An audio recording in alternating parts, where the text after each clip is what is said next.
Okay, you should have your packets if you picked one up out front. And you will have the minutes from our last meeting back on November the 9th.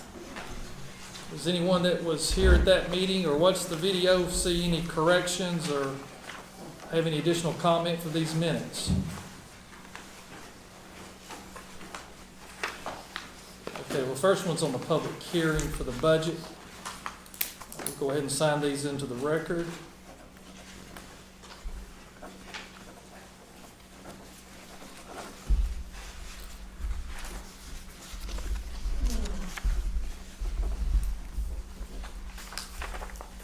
Have us set for the regular scheduled meeting. Does anybody have any corrections or comments on those? Hearing none, we'll sign those into the record.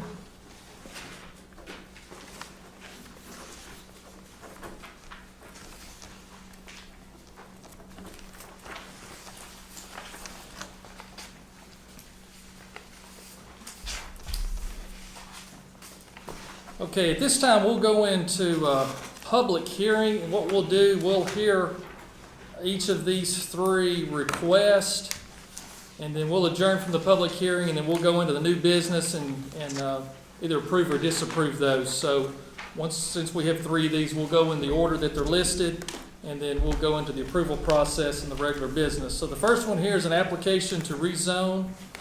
For Mr. Christopher Ellis is requesting to rezone from R2 residential to C1 commercial, tax parcel 0-164-0860, North Highway 341, Chickamauga, 30707. And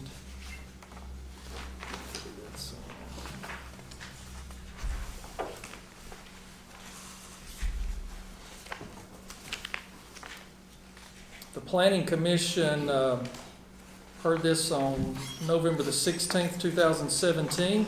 Is there anyone here that would like to speak in favor of this rezoning? Me? Yes, sir. I'm Christopher Ellis. Okay, appreciate you coming. The place has been an eyesore for years, and I want to get it cleaned up and turn it into a business.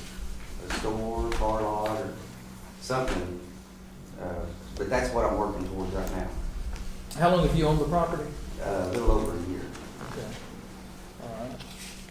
So what type of store and all are you thinking? Or what Just you a doing? drive, have a drive-up window.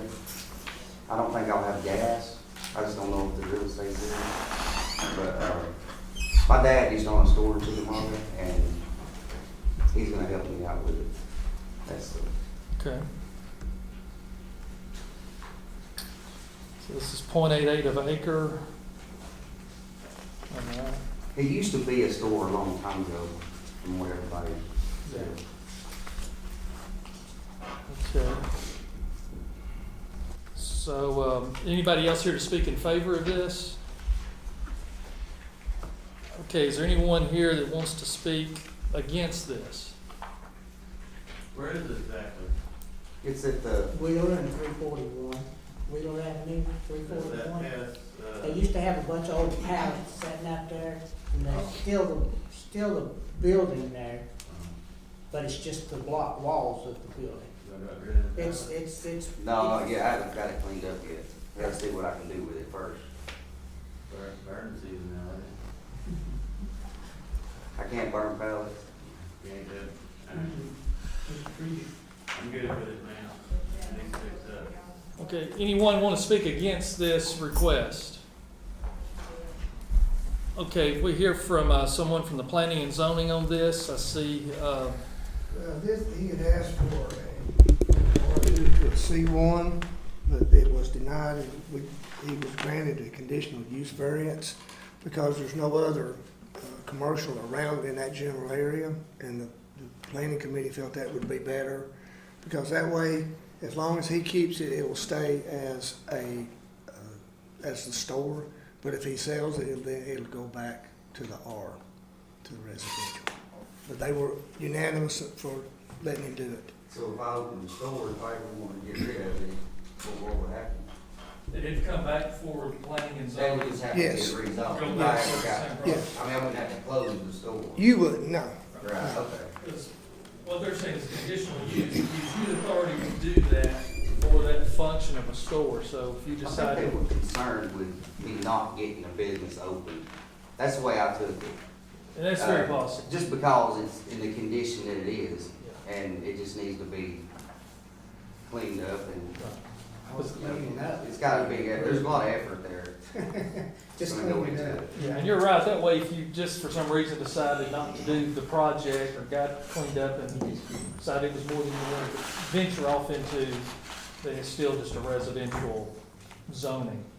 Because if it ever got changed completely to It's never commercial. been a residential, but yeah, that's fine with me. I plan on open up the store, so. Okay. From the codes department, can you give me a time frame on getting it cleaned up? Just say- Before it gets warm. I mean, I'm just, Or it gets that's the too best I hot. can do. I mean, I'm gonna do it before spring. 6 It'll be within 6 months for sure. That's what I'm. Yeah, within 6 months for sure. Okay. All right, anyone else want to speak on this one? Okay, here none, we'll move on to the second one. We have an application for rezoning. Is that Hilda, is that right? Okay, Murdoch is requesting to rezone from R1 residential to C1 commercial, tax parcel 0-182-067-323 Five Points Road, Chickamauga, Georgia. Would you like to speak on this? I will. Both of 2 and 3 are properties that adjoin each other. Me and my father have had a business there for over 30 years. We repair trucks, we buy and sell trucks, we sell some truckloads.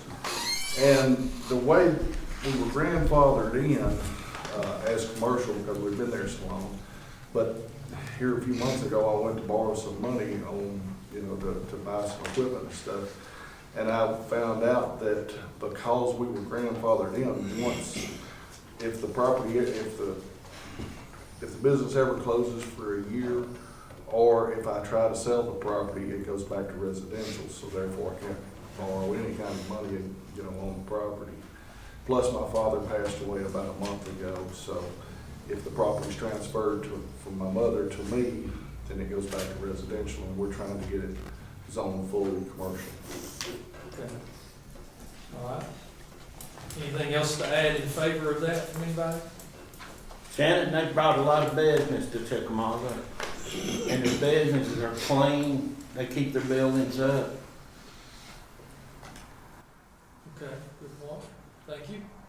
Anybody else in favor of this? Okay, anyone that'd like to speak in opposition or against this request? Okay, hearing none, the planning commission have anything to add to this? They were fine with it. So the planning commission did approve this in favor, 9, 1 against.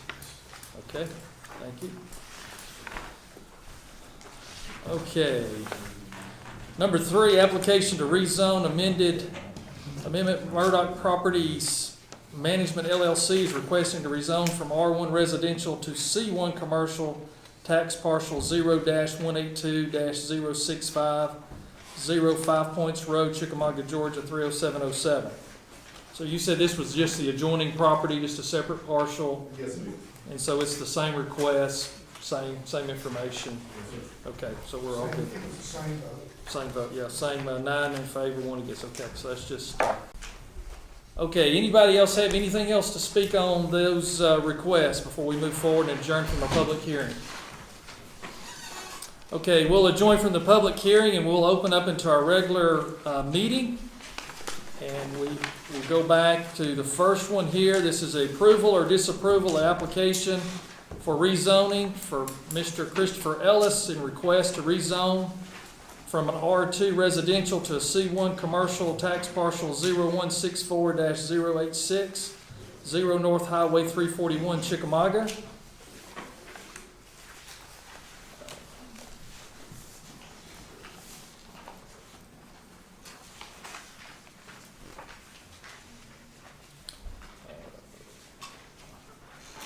I'm going to go with the recommendation of the planning commission and give you the conditional use that you're looking for. That way you can move forward with your plans, and just keep in mind, if you ever change something there or sell it, you'll need to. No be in his boat. Right? Yeah, exactly. Okay. So you see what you gotta do. So you Right. just gotta follow that order. And so if you ever wanna change something, you'll need to go back through the process and get with the planning and zoning and back to this venue after that. So we'll go ahead and sign off on this here with the conditional use. Thank you.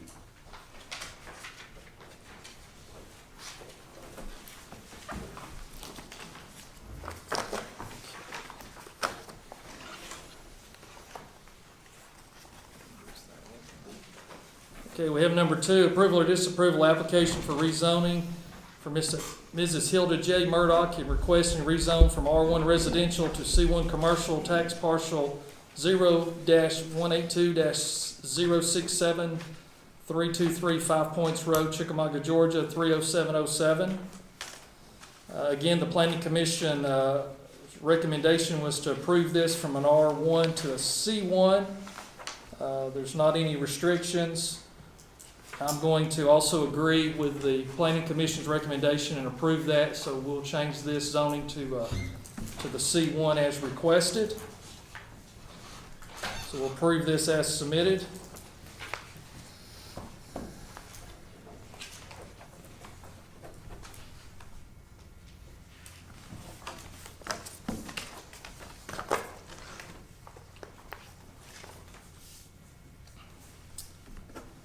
Also, the third one, approval or disapproval application for rezoning.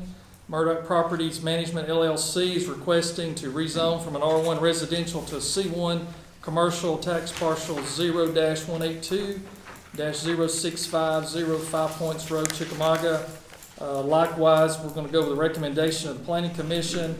They voted in favor 9-1 to change from R1 to C1 without any restrictions. So we'll approve this as submitted.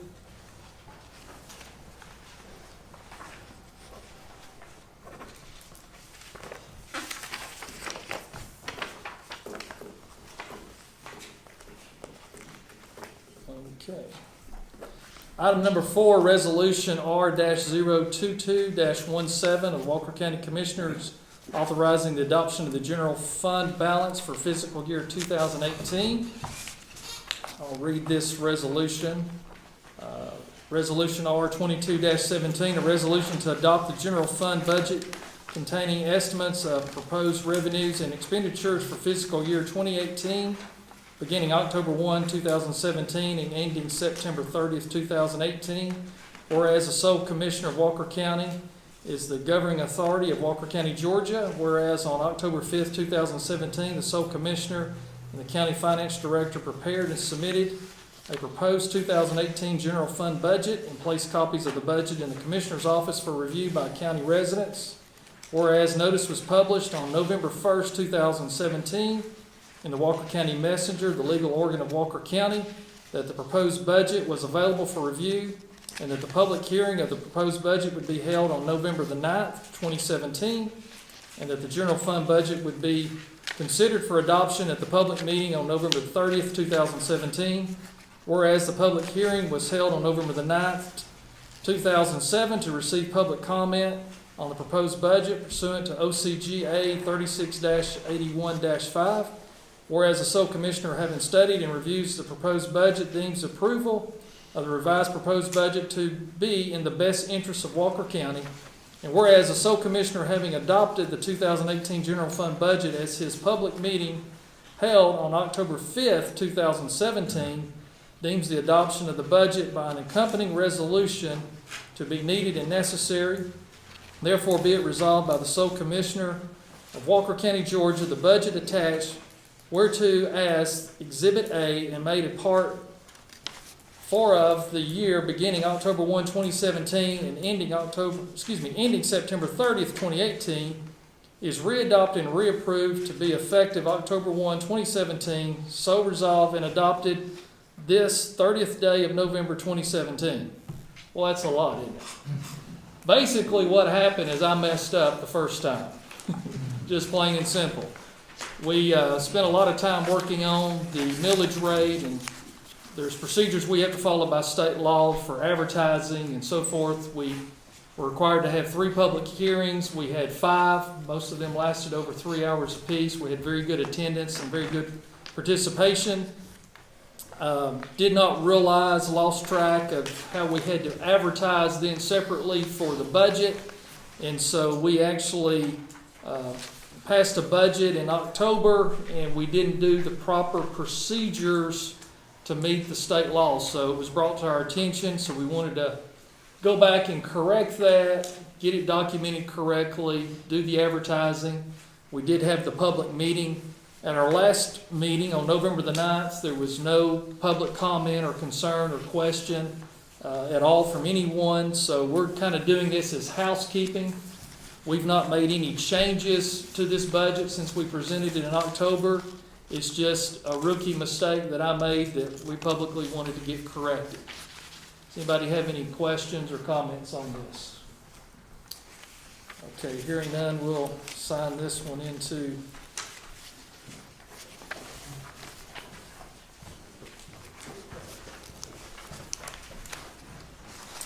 and Ms. Becky will attest to that. Okay, unless someone has an objection, I'm going to forego the reading of Resolution R23-17, which is the authorization and adoption of the enterprise and government fund budgets for fiscal year 2018. Is that okay for me to do that? I don't want to mess up twice. But basically, you have it there in front of you. It really reads the same way. This is the second portion of the budget that is the enterprise funds. Basically, and the grant funds, which this consists of the landfill operation, 911 center, Mountain Cove Farms, and so forth. So, again, there's not been any changes made to this. Everything's in order. You've got a detailed by line item, by department. So when you add these two together, you've got 100 pages of budget information by line item, by department. That's not been done in many, many years, if ever. I don't know if anyone's ever released a 100-page budget in Walker County history, but we wanted to be transparent, give everybody the information. Also on these, it shows the 2013 actuals, revenue and expenses, 2014, 2015, 2016, 2017 up to the date that the report was run, the department request, and then what we are approving. So you've got a lot of data and information here. So anyone that wants to look at this, it is on the website. They can go under the government tab under walkerga.us, and they can pull these up in PDF format, review those, print those out. Or we will have copies made available here if anybody wants one, but due to the printing costs, those are $10 if you want to purchase a copy, because it's 10 cents a page. Any questions or comments on this one? Okay, hearing none, we'll sign this one.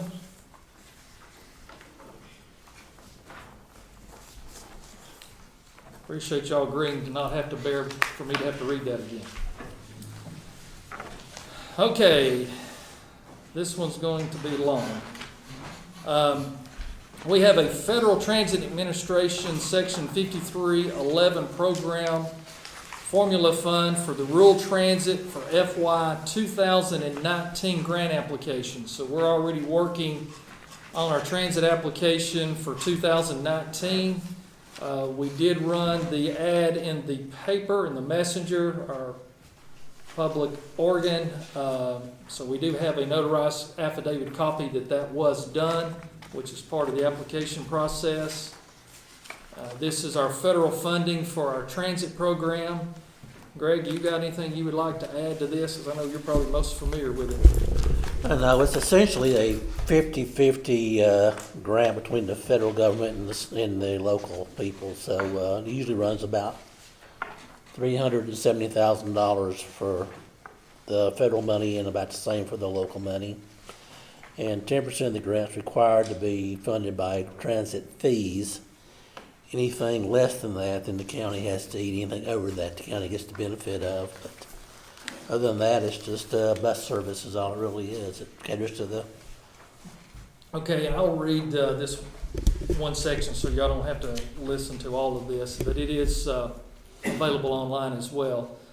This is, Walker County, Georgia government is applying for the FTA Section 5311 grant for capital operations for mobility management grant and aid in the transit operation of Walker County Transit for FY 2019. The capital operating assistance requested is the project has been reviewed and approved by the local transportation planning process and identified in the state transportation improvement for your area. We are requesting federal assistance for operating and capital budget of the following amount. The operating assistance is $656,240.40, which is a 50% federal share, with a local match requirement of $328,120.20, 50% local share to be provided to Walker County government. Capital purchases of transit vehicle revenue in the amount of $272,813.60, of which the federal funds $218,250.88, 80% federal share, and the state fund in the amount of $27,281.36, 10% state share, and local fund in the amount of $27,281.36, 10% local share to provided by Walker County government. Capital purchases of small equipment in the amount of $7,200, 80% federal share. State fund in the amount of $900, 10% state share. And local fund in the amount of $900, 10% local share provided by Walker County government. The application attests that all the information contained in the fund request is correct. If you have any questions and requests, funding, Larry Brooks, Transit Administrator. So Walker County's been doing this for how many years, you think? It seems like forever. I've been here 15 years, been before me, so. Yeah. So this is a really good program because we get 50% federal match on the operation, and then the capital purchases, the county's only having to match 10%. So that's the replacement of the buses. Those buses get replaced typically around 150,000 miles. So, they're turning those things every 3 or 4 years or so that they rack those miles up, and so we only end up paying 10% to keep new buses in the fleet. So it's a great program. They have several hundred riders a day. The riders do pay a $4, is it $2 or $4? $2 each way, total of $4 round trip that the riders do pay, and that's part of this program. And so we report that information and handle that. Does anybody have any questions about any of this, comments, or any reason why we don't want to continue to take the federal and state money? That's only in Walker County proper. They do travel outside of the county to take people like to the area hospitals. I think they do one shopping trip a week. So it is limited outside the county, but it is for county residents, people that don't have transportation or don't feel comfortable driving or need assistance. So they run a lot of doctor trips, dialysis treatment trips, things of that nature. So people can call and book an appointment the day before. They'll come by and pick them up and drop them off, and they'll come back and pick them back up if they request and take them back to their destination. So it's as big as our county is and as spread out as our services are for shopping and medical treatment and so forth. It's something that's very valuable to our citizens. Yes, sir? How many vehicles are we running? We are running, I think, typically 6, and I think we keep 2 in reserve as backups in case one goes down or is in for service. So typically they're running 6 every day, and some days they fill up completely and have to cut off the request. So it is by an appointment only. So it's a real busy system. Okay, anything else on this? I've got to sign my name here about a dozen times in public, so y'all bear with us. All right, now we have a National Hospice Awareness Month proclamation. Whereas during Hospice Month, the citizens of Walker County pay special recognition to Hospice of Chattanooga, our only community-owned provider of hospice and a palliative care. Whereas hospice care provides patients and their families with the highest quality, compassion of end-of-life care, including pain and symptom management, caregiving training, as well as emotional and spiritual support, allowing patients to live fully, surrounded by their loved ones. And whereas the hospice philosophy affirms that the inherent dignity and worth of every person, regardless of age, race, or social status, and that every human life deserves to be treated with the utmost respect and care. And whereas hospice care relieves on a combined acknowledged skill and compassion of the full team of professionals and volunteers, including physicians, nursing aides, social workers, and clergy, to help patients and their families cope with their bereavement.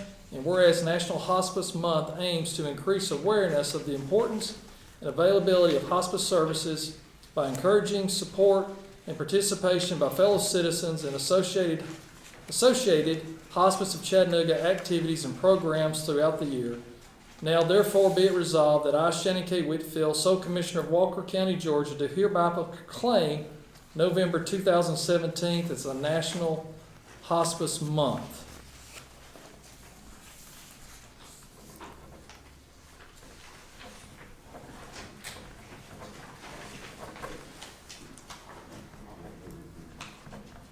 We did give hospice a copy of this earlier in the month, but to make it official, we wanted to bring that to the public meeting today. But they wanted a copy of that to put on their wall for everyone to see publicly.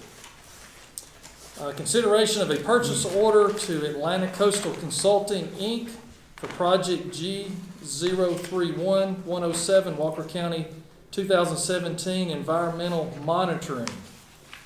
So we have an invoice here dated October 6, 2017 from Atlantic Coast Consulting in the amount of $21,417.50. We passed an ordinance back in October where we stated that any and all purchase orders that exceed $15,000 will be brought publicly unless it was a routine ongoing service like our inmate medical food or inmate medical care or something of that nature. There are a few exclusions, but to try to be more transparent, to keep the community aware of how the money's being spent, also to show that we're working within the restraints of our budget. Any and all purchases over $15,000, regardless of budget entity in the entire system, will be brought before the public meeting for open comment, discussion, and explanation. This is something new that's not been done before, but it's all in the spirit of accountability and transparency. Prior to that ordinance in October, myself as sole commissioner, I could go out and basically spend any amount of money at any given time for any reason without anybody knowing about it. And that's how we've ended up with some stuff historically. I think one example could be I could go out and buy us another farm that we don't need. So I think that's a pretty good example of why these type of things need to be brought publicly for transparency and explanation of why things are being done. So this is the first one that we've brought to the public forum that we've had, because a lot of our purchases fall under that. But so Mr. Pangilly, our landfill sanitation director, is on the hot seat to give us explanation of why he needs to spend $21,417.50. So Mr. Gilly, please explain. I'll be happy to break the ice on this one. This is part of our semi-annual groundwater monitoring and methane monitoring program. We're required to test all of our groundwater wells at the site and our methane gas monitoring wells at the site twice. Well, the groundwater twice a year and the methane monitoring 4 times a year, each quarter. And this includes Site 1, which is the closed municipal solid waste landfill, and the construction and demolition landfill, Site 2, which is currently open.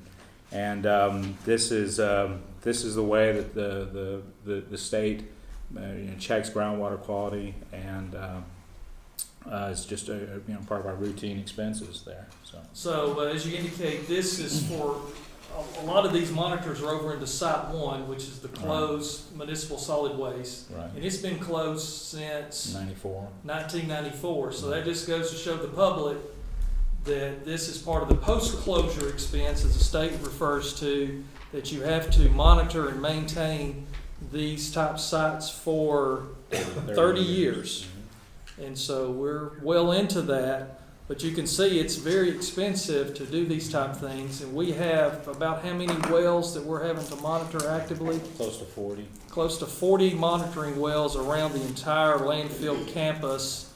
It's about how many acres?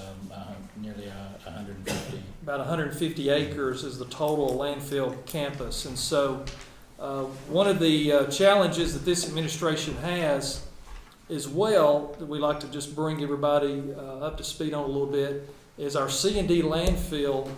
We're probably within approximately 5 to 7 months of that being full.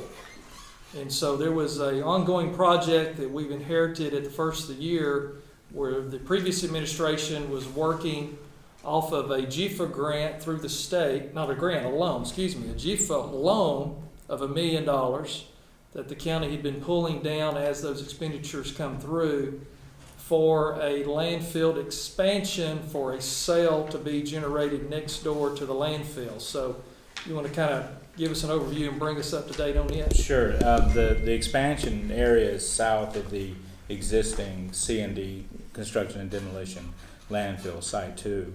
And in October of 2016, ACC submitted their site acceptability report to the state, and then followed up with some additional information in December of 2016. The state reviewed that information, and then they issued in November, early November, a letter that they coined their site limitations letter. And what they haven't granted a permit. What they've said is, okay, we recognize that this site could be suitable for our landfill, but we've got certain limitations that we want to impose on any construction and design and operations plans that you might have. So the status of this now is we've been granted I guess approval to proceed with the design and operations plans, and the first part of that would be to look at what, given the property and given the limitations that the state has given us, the size, the orientation, the geometry of a new landfill cell. So there would be some funds that would need to be spent on this, and I guess I can roll right into that. Yes. So we're looking at about, if we look at this site to determine, rather than rush in and give the okay to just go ahead and start the design operations plans, and which could end up costing a lot of money. Let's take this in a phased approach. So the first phase would be to let's look at the geometry of the landfill, get the engineers to design the landfill, and then based on that, we can use the capacity of that landfill to calculate the tons that would roll in, then with the revenue that we could generate, and even the life expectancy of this landfill cell. But in order to get the ball rolling, we've got to know the size, the length, the width, and the height of this expansion landfill. So by investing $15,000 into this process, we'll have some hard numbers that we can use to put into the calculus of our financial formula to determine whether this is actually a viable project for the county to get into, or whether it's not. So this would be the first phase would be to look at the geometry of the landfill, and then that's a good summary. In this proposed sale, as you say, the state has said, okay, it looks favorable. Here's where you are. You've done your groundwater tests. You've got your inspection wells in. We know where the water tables are. Right. So now we can go and start getting those calculations, as Payne has indicated, to find out if we want to go to the next step of actually getting it permitted. And our question is, and our thing that we've got to get the answers to is, will this be self-supporting and will this pay its own way, or will this generate enough revenue long-term for the investment it's going to take to put this cell into place, or is it going to be a big loser? If it's going to be a big loser, we probably are going to say, hey, we've gone far enough. It's not economical viable for Walker County to continue into the construction demolition landfill, and we will need to transfer it out like they've done since '94 on the municipal solid waste. And so we want to make sure we've got, as he indicated, very good data, so we can plug that into our formulas and our benchmarking and look at long-term projections, because at this point now, we don't know with the cell expansion, is that going to carry us 5 more years down the road, 10, 20, 30? We don't know. And so we need to know if it's 5 years or 25 years. So the longer we can extend that time of life expectancy, the more financial viable it makes for the county, where it does not become a financial drain to the county. It becomes a profit center and be self-supportive to the county. So we are working through that. We've still got months of work to do, but we wanted to give y'all an update to let you know that that is moving forward. And I guess the prior administration probably worked on it a year or so even prior. So it's a slow-moving animal to deal with, and all of the requirements and engineering and approvals and different things at different levels from the state. So the state wants to make sure everything's done right, and we do as well. So we will be working this probably for months to come. Anybody have any questions or comments about that, any of that? Yeah, on this, 21,000 here, Yes, sir. was that in his budget? Yes, Okay. And how many times we gotta pay this out a year? It's twice a year. twice a Twice year. a year? Right, and then the price varies, I mean, it depends on the number of wells that are sampled. Sometimes a few of the wells are dry, and sometimes they have water, sometimes they don't. Yeah. So out of that many wells, depending on the water levels and how much it's rained, they may check some of the wells and they're just completely dry, and so they just note those as dry and move to the next one. So the price will vary, but this is in the operational budget for the landfill. Good question. Okay. Yes, sir. So that 15,000 is not in the 21,000? And that's in addition to it. Yeah, that's forthcoming. That's not part of this. That was just kind of for FYI information of the ongoing project with it. 999 and we're good to go? No, that's forthcoming at our next meeting. Yeah. We just Yeah. want to give everybody an update while we had Mr. Payne here. 'Cause We'll talk about it again and present it just like we did the groundwater Did I invoice. hear you when we right, did. Shannon, that the municipal is going elsewhere with their? It has been since 1994, because the municipal solid waste landfill was full due to the state permitting requirements. So the permit had matured for how high they could bring the trash on site. So it's been taken there on site to a transfer station, loaded onto tractor trailers, and is exported out of Walker County on a daily basis since 1994. So we have 3 It trailers. may not be the time, but some places in Europe, they're actually going out and paying for garbage to run in their energy Yeah. systems. energy production. Yeah, there are some areas that are using it as an energy source. Yeah, good point. Anything else on this? Okay, we'll move to approve this invoice so we can complete it through our purchase order process.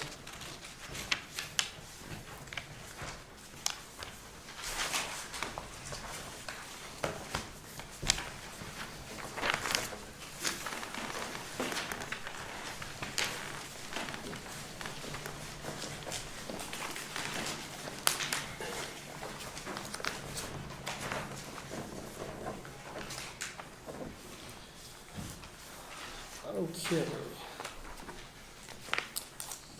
Item number 9, we have our statistical data report that we like to have at the second meeting each month for the prior month's business. We started reporting on this stuff earlier to give everyone in the county an idea of how things are going. So these are some things that we feel like is very important trackable data. It shows September, October, we show a 2-month history, then we show year-to-date numbers, and then also any available data that we had from 2016 we show. So one of the things we had a lot of questions about to start with is our adoption, rescue, return to owner rate with our animal shelter, and then also the number of euthanized animals that we have each month. So we've made great improvements in that area on both dogs and cats. There are some animals, just due to their age and health, just have to be euthanized. It's just part of the process we have to deal with, unfortunately.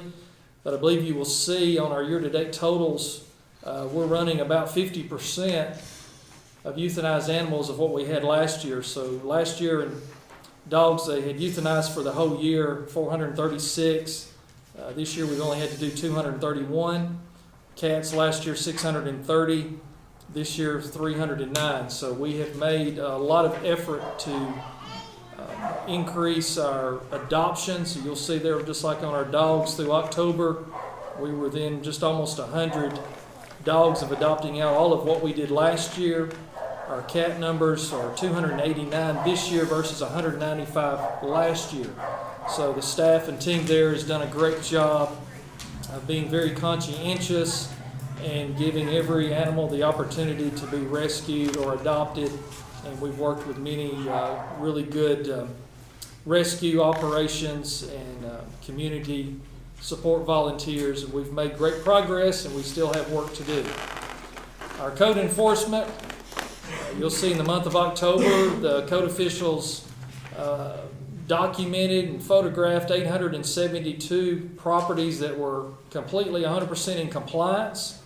They found 86 that had at least one or more violation. They closed 34 cases from prior violations. So this year, to date, through October 30th, we've had 3,470 properties in compliance, 1,312 out of compliance, and out of that 1,312, 443 of those have been brought into compliance of code violations. So when the code officer goes up, we give every case, unless it's a real true life safety issue, at least 30 days to come into compliance. We're not out just trying to ticket or money grab. We just write a citation. It's basically a warning to let the people know that they have a violation. Many times we find people, they don't realize they're in violation, and you can see most people are very cooperative, and we don't have to go to any further steps to get them to come in compliance. Some need more time than that. So code official goes back and sees progress being made. They'll extend the time. They have the full authority to do that on the spot. We give them a lot of discretion to make those decisions and work with the property owners to come to a win-win solution. You can see in 2016 we have some limited data, but out of all of 2016 they wrote 221 citations for the entire year. Thus far this year we've wrote 1,312, so we very highly excited about what the department has done there to make improvements to clean up our county. Our fire department, we track the total responses. As you can see, we're well on our way to answer and respond to about 4,000 calls. We're at 3,791 for the year versus all of 2016, 3,492. There has been this year 362 calls in the month of October that was answered by our quick response vehicles. Also, there was an article on our Facebook page and our website, and also Channel 9 did a good story last night about our improvements in our fire department, where we've been able to drastically reduce the response times by diversifying our staff over 6 stations instead of 3. And we've made very, very high mark of improvements. And so you can read about that on our Facebook page or website, or Channel 9 did a good story for us last night on the 11 o'clock news. That was the lead story. Our litter detail, again, in our quest to clean up our county, we had a big month in October of cleaning up 10,740 pounds of trash off of the roadsides, which in addition to that was 69 tires. There was no data from last year, very little activity to speak of. Year to date, there's 106,080 pounds of trash, and we have gone over 1,030 tires that have been picked up off the roadsides. So we also had a very successful tire amnesty day at our landfill. And Payne, would you like to speak a little bit about our tire amnesty day and what our goals were and what we ended up with on that? Well, our original goal was 2,000 tires, but we really exceeded that. We brought in 5,543 tires, and that was a great day. I mean, it was a good cleanup effort. We had several folks from different county departments pitching in to help, and we also utilized the trustee program at the sheriff's department, so that helped keep our overhead down while we did this. And this is the disposal costs of these tires should be covered under a grant through Environmental Protection Division of the Georgia Department of Natural Resources. So once we get the tires off site, we get our invoices in, we'll submit our package, and the state should reimburse us for the cost of the tire disposal and miscellaneous expenses. So at very little cost, if any, to the county, we've been able to really impact the number of tires that have been tossed away and discarded. And I think it's a benefit. And these tires are going to be recycled as well. They're going to be used as industrial filler, playground rubber aggregate. The metal in the tires will be recycled. So it's a good program. It's a good recycling program. Then are we going to be making money from doing that? Are we going to be breaking even or getting reimbursed? We'll be getting reimbursements. But we're not going to be making any money from like it for the recycling and all this. No, that's the company. The company that actually, this is their business. They recycle tires. They take tires from various sources in the country. It's actually a nationwide company. They have a facility in Calhoun and in Atlanta.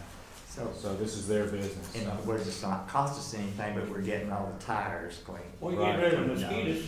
Right. Yeah, that was one of our main goals, was the getting rid of mosquitoes breeding ground because of the West Nile virus. And so there has been 3 reported cases of West Nile infections in our community, in our 3-county area up here. And so there's actually even been 1 death in a neighboring county from a West Nile virus.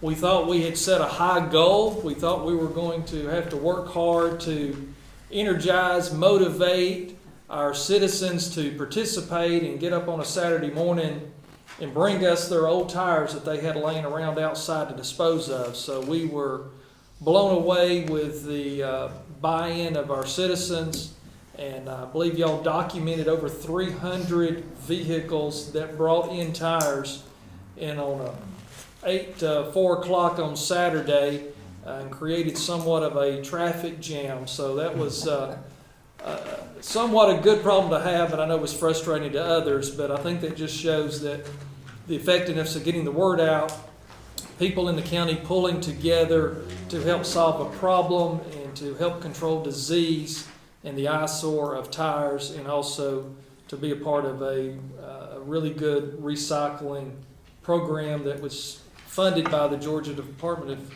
Natural Resources. So it was just an outstanding program. Anything else? I'm sorry. Is this something that's gonna happen annually, or? We hope to do another one. We'll have to resubmit an application, and we hope maybe 2018 to be able to do another one of these to continue to clean up the tires in our area, but it's going to be based off of state funding. Yeah, it's had to be light truck or passenger or smaller. No big truck. Yeah, the recycler can't handle those. Yes, sir, Mr. McCollum? While David's here, what is the county's policy on people dumping rubbish on the sides of the highways for the county to have to go around and pick up? I know the city does it every so often, but we're beginning to get more and more off, especially in Valley View, of people just dumping, cutting their bushes and everything, just dumping it on the side of 193. I mean, if it's getting, It's illegal. I know it is illegal. I thought it would be illegal. The thing is, we have to be able to prove who did it. We can pretty well prove who did it by the bushes you No, said. I have to have something legal. I have to have a picture of the vehicle, the truck, the tag, whatever. It's getting to be really outrageous, and it's really causing the county work to have to come It through there is. and pick it all up. 106,000 pounds, and even after the tire amnesty, already this month, I picked up almost 200 tires on the side of the road, Yeah. even after this. Yeah, so it's a real challenge to clean up this county, because it's been so many years since any real effort has been made, and we need people to get involved and cooperate and quit littering our county up. And so we trying to bring more and more awareness to this.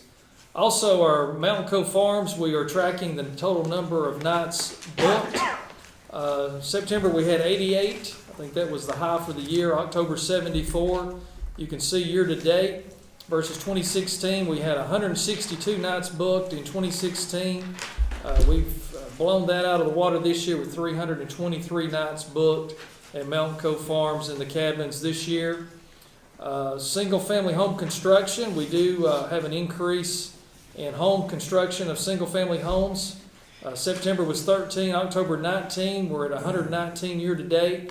All of 2016 was 123, so we will most likely surpass the number of permits that were submitted for new homes over last year. Our public relations and our media stories continues to improve thanks to the hard work of Joe LeGee. We had 45 media stories that was actually generated by different media sources. We increased our Facebook likes by 176, increased our Facebook followers by 230. Joe made 48 Facebook posts about things going on in Walker County, stories, events, things about community activity as well as government activity.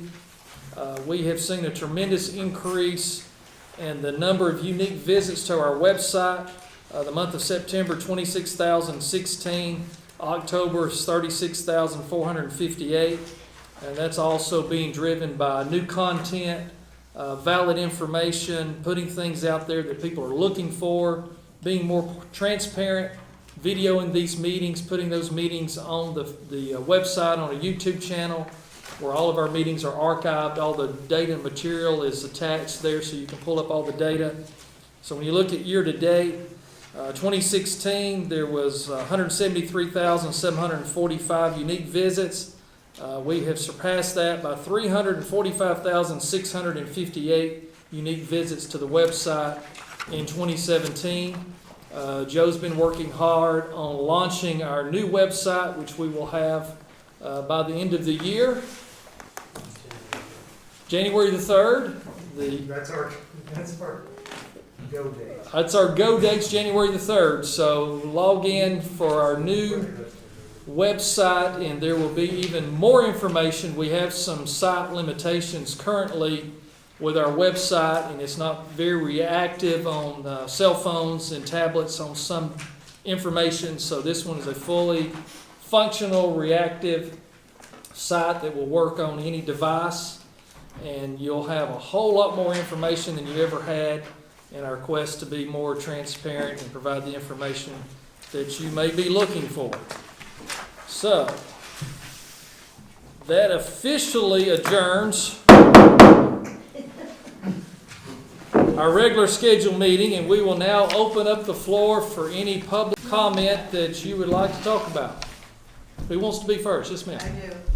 I'm here as an animal advocate. My name is Shannon, and I'm still advocating for these dogs. I have a picture of one of them that I'm going to leave with you. You can see how big and heavy the chain is. That's a plastic doghouse. They're on the side of a ditch. The garbage can lid is probably the dog bowl. The water bowl is probably this 5-gallon bucket. Who knows if there's water in there or not? That's one. He has 2 others behind his house that you can't see, that they have less area to work in. My concern is the dogs, definitely the dogs. My concern is children. Children are 2.8 times more likely to be bit by dogs, according to the CDC, that are hooked up to chains or tethered. That house gets children, very little children, visiting there from time to time. There are other organizations that talk about how dangerous it is, dogs being chained. They become vicious. They're not socialized. They're being trapped, and the only thing that they have is this small little area to live in. That's cruel, and it's just, it's unconscionable that animals have to live like that. And if some other animal comes in that area, you know, there's gonna be a big fight, you know? It's just not safe. It's dangerous. Our county should not be allowing dogs to be chained up 24 hours a day, 7 days a week, 365 days a year. They are never off those chains. Never, Amen. ever. Amen, man. I'm with you 100%. It's cruel. I can't get close enough to see if there's a collar even. It could be, the collar could be digging into their neck. When you see how thick that chain is, why does he shouldn't even be allowed to have an animal if that's what you're gonna do with them. He's had puppies, and I think he's just breeding them. The puppies were on 341. And if I would have thought I just tried to save those dogs by beeping my horn, I should have picked them up. If I knew there was a place that could have taken them, because I couldn't take them. Yeah, I mean, there are so many counties in our state that have tethering laws. yeah, and as we spoke before, we're gonna be working on this in January as part of our scope of work to completely review and overhaul our ordinances for animal control and different things that needs to be done, because what's on the books is very old, it's incomplete, it needs to be revised. It's minimal. It's very minimal, I agree. It's been like that since probably the early 80s. And so it all needs to be completely overhauled. It And does. so we've got that on our to-do list, slate of work for January to start working through that process. But It was on there since Parrish was commissioner. that's right, last Mr. Parrish year. put it in I place. was going through the nuisance and the other ordinances that we have, before I came to meeting, and they are extremely out of date. Yeah, they are. There's been some changes at the state level as well that now needs to be incorporated. So there's a lot of work that needs to be done, and we've just, unfortunately, due to limited resources and staffing and timing and all the other mountains of problems that we have, we've had to prioritize in how we're going to get to these things, because that's one of probably 80 or 90 other major problems that we have of things that need to be worked on. So, I understand, and I don't want this being put at the bottom of the list. oh, it's not. Not when there's children involved. Yeah. I mean, It's- there's the life of those children on that property. I mean, if that child has to die, I mean, that's gonna be a real problem. Yeah, well, we've That should be at the top of the list. yeah, we've got to address some of our vicious dog issues and things with new ordinances, and so our animal control people are somewhat limited right now because of the I ordinances. understand. And it's I'm just another one of saying those this inherited needs things. to be taken care of and handled, because the dogs I'm very concerned with, but I'm also concerned when I see children on that property. Right. We're with you, we just gotta get it done. All right, who's next? Mount Cove, Yes, sir. how are we coming with the package to try to find some individual that wants it? That is still forthcoming, that we will probably get that done after the first of the year at this point. We've had to push that back a little bit, but we still have a desire to get out of the day-to-day operation of Mountain Cove. As you well know, but just so everyone else will be up to speed, we've got a large lien against that property that was originally $15.3 million, so we're kind of hand-tied of selling it.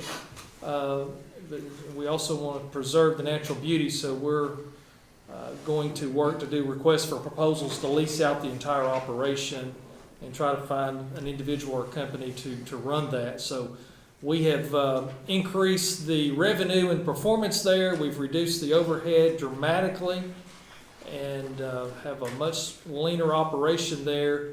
But it is still something that the county government doesn't need to be involved in on a daily basis. The restaurant's closed, isn't it? Yes, the restaurant has closed again. Yes. Closed, I think the end of September. I think that's right. It was the end of September. Can we ever get it audited and make sure all the equipment's still there? Not yet. Well, there's expensive equipment in that restaurant. There is. Yes, sir, Mr. Payne? I'd like to recognize the landfill employees. Sure. If I could, we're working with around 45% less workers out there than we were this time a year ago. And, but we had an inspection from Department of Natural Resources last month, and we scored a 90, which we were up 5 points from our this is a semi-annual inspection. Our first inspection in March was an 85, so we're up to 90 now. And I see blue sky ahead. I mean, we're going to try to increase that. But I just want to recognize the folks out there, because they're working hard, and they're doing more now than they've done in the past, and they deserve some recognition. So latest score's a 90, prior score's an 85. What were those scores last year?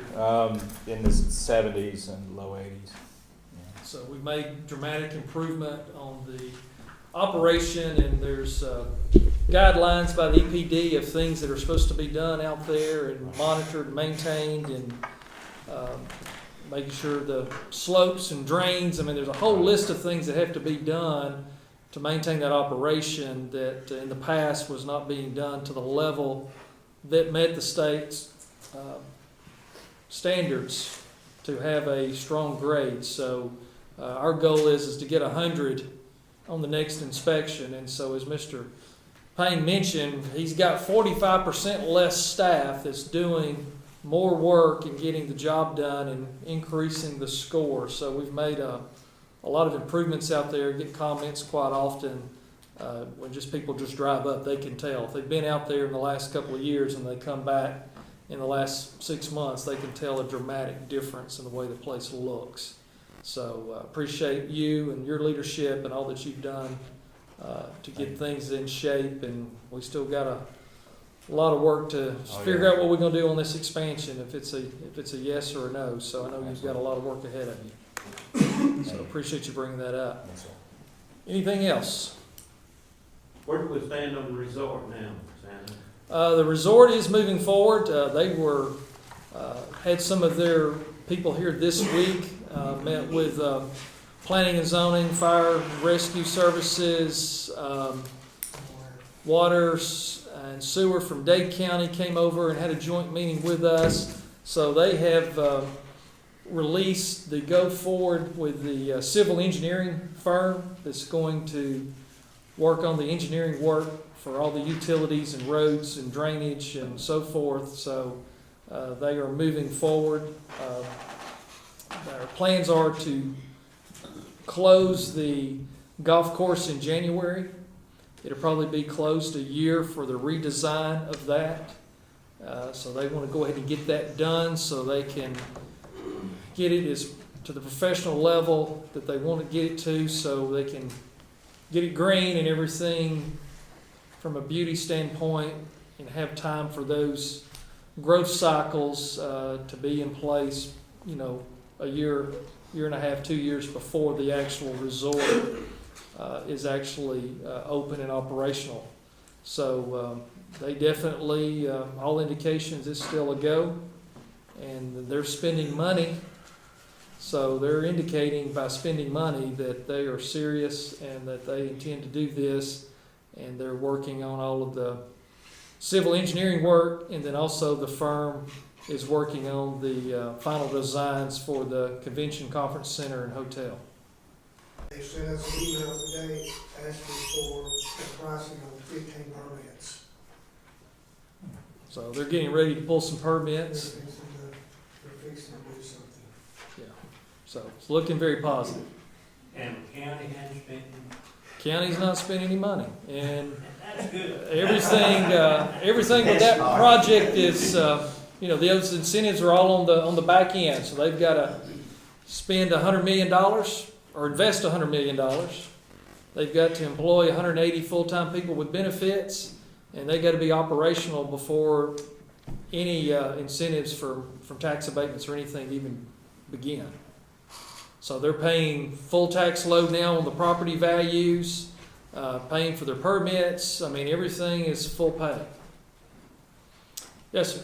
Okay, I was not up to speed. There was no abatement. There is an abatement that the Walker County Development Authority approved on that project. It's about a 40-page document, I guess, that outlines the requirements, and it's a graduated abatement on that project once they have it completed and they meet all the benchmarks and requirements. Okay, that's only at the point of them being up to speed.